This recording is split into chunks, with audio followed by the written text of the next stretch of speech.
যে পরিমাণে গরম পড়েছিল মাংস খাওয়া প্রায় ভুলেই গেছিলাম। তো বহু দিন পর ইচ্ছে হলো যে একটু চিকেন আর একটু ফ্রাইড রাইস খাবো। তো তার আরও একটা কারণ ছিল, এক তো বৃষ্টিও হয়েছিল, ওয়েদারটা একটু ঠান্ডা ছিল, তার উপর আমার বোন ও অনেক দিন পর আমাদের বাড়িতে এসেছিল। তো সেই জন্যই ভেবেছিলাম যে আজকে একটুখানি চিকেন কষা আর একটু ফ্রাইড রাইস করা যাক।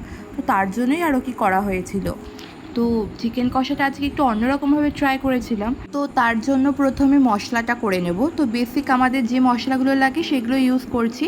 কয়েকটা কাঁচা লঙ্কা, এখানে আদা, রসুন, কয়েক টুকরো ক্যাপসিকাম কুচি আর কয়েকটা টমেটো আর কিছু পরিমাণ কুচনো পেঁয়াজ, এই দিয়ে পুরো মশলাটা করে নেব। মশলাটা করে আগে থেকে রেখে দেব। আর আমি বলে রাখি, আমি চিকেনটা কিন্তু দই, সর্ষের তেল আর লবণ দিয়ে অনেকক্ষণ আগেই মাখিয়ে রেখেছিলাম, মানে প্রায় 3-4 ঘন্টা ম্যারিনেট করে রেখেছিলাম। তো সেই ভিডিওটা আর করা হয়নি, পরে তোমাদেরকে ভেবেছিলাম ভিডিও করার সময়ই বলে দেবো। তো কড়াইয়ের তেলটা গরম হয়ে গেছে। গরম হয়ে যাওয়ার পর আমি আলুগুলো লাল লাল করে ভেজে তুলে নেব। তো কোনো রকম হলুদ আমি ব্যবহার করব না, আলুগুলোতে শুধুমাত্র লবণ দিয়েছি, লবণ দিয়ে আলুগুলো ভালো করে ভেজে তুলে নেব। তারপরে কড়াইয়ে আরও বেশ কিছু সর্ষের তেল দিয়ে দিলাম, কারণ আর একটু তেল লাগতো তাই জন্যই আর কি। তারপর 4টে এলাচ, 2টো তেজপাতা এখানে ফোড়নে দিয়ে দিচ্ছি। তারপর আগে থেকে যে কুচনো পেঁয়াজগুলো ছিল সে পেঁয়াজ কুচিটা আর হলো কিছু পরিমাণ ক্যাপসিকাম কুচি এখানে দিয়ে ভালো করে ভেজে নেব। তো হালকা লাল লাল করে ভাজা হয়ে গেলে এবার আগে থেকে যে মশলাটা করে রেখেছিলাম সেই মশলাটা এখানে দিয়ে দিচ্ছি। মশলাটা দিয়ে খুব ভালো করে কষিয়ে নেব। তো এই ভিডিওটা কিন্তু আমি অনেক দিন আগে করে রেখেছিলাম, আর আমার এডিটও করা হচ্ছিল না আর আপলোডও করা হচ্ছিল না। তার অন্যতম আরও একটা কারণ হলো, ভেবেছিলাম যে আমার আগের যে ফেসবুকটা রয়েছে সেই ফেসবুকে হচ্ছে যেহেতু মনিটাইজেশন অন হয়ে গেছে, অ্যাড আসছে, তো সেখানে বড় বড় ভিডিও ছাড়বো, ভালো হবে। হুট করে সেই প্রোফাইলটা আমার লক হয়ে যাওয়ায় আমার যেন ভিডিও ছাড়ার ইচ্ছাটাই পুরো চলে গেছে। তাই আর ভিডিও এডিটও করতাম না আর হলো আপলোডও করতাম না। তারপর অনেক মনকে বুঝালাম যে যাওয়ার হয়ে গেছে, আবার নতুন করে শুরু করি। ওটাও তো একদিনে হয়নি, অনেক কষ্ট করেই হয়েছিল, এইটাও ধীরে ধীরে হয়ে যাবে আর কি। তো সেই ফাঁকে দেখো আমি মশলার ভিতরে লবণ আর হলুদ দিয়ে দিয়েছিলাম, সেটা দিয়ে ভালো করে কষিয়ে নিয়েছি। আর এখানে কিছু পরিমাণ চিকেন কারি মশলা দিয়ে দিলাম, চাইলে নাও দিতে পারো, আমার ঘরে যেহেতু রাখাই ছিল সেই জন্য আমি সেটাও দিয়ে দিলাম। দিয়ে খুব ভালো করে কষিয়ে নিচ্ছি। তো যেটা বলছিলাম, তো এত মন খারাপ হয়ে গেছিলো, তো ভাবছিলাম আর ভিডিও আপলোডই দেবো না। তো যাই হোক, আবার আপলোড করা শুরু করলাম, নতুন করে সব শুরু করি, দেখি আবার সেই আগের জায়গায় পৌঁছাতে পারি কি না।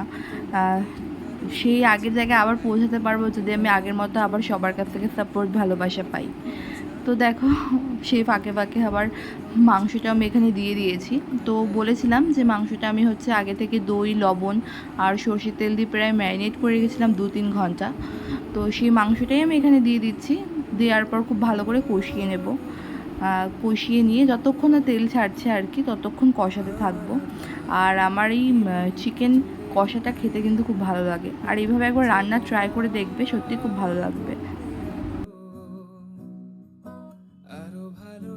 এখানে দেখো কিছু পরিমাণ গোটা গরম মশলা দেওয়া আছে। এখানে একটা হচ্ছে জয়িত্রী, জায়ফল, এলাচ, তারপর হচ্ছে স্টার, বড় এলাচ, সব কিছুই ছিল ওখানে। ওগুলো শুকনো খোলায় একটু ভেজে নিয়েছি, ভেজে নিয়ে গুঁড়ো করে নিয়েছি। তো এই মাংস কষানোটার ভিতরে সেই গুঁড়ো গরম মশলাটা ওই 1 চামচ মতো দিয়ে দেবো, তাতে টেস্টটা কিন্তু খুব ভালো হয়। তো দেখো এখানে আমার মশলাটাও ভাজা হয়ে গেছে, সেটাই এখানে দেখাচ্ছিলাম তোমাদেরকে। তো এই মশলাটা গুঁড়ো করে নিয়ে তারপর আমি এই কষানো মাংসের ভিতরে 1 চামচ দিয়ে দেবো। সত্যি বলছি, এতে টেস্টটা কিন্তু একদম পাল্টে যায়, একদম অন্যরকম খেতে লাগে। তো একবার এরকমভাবে ট্রাই করে দেখো, অবশ্যই ভালো লাগবে।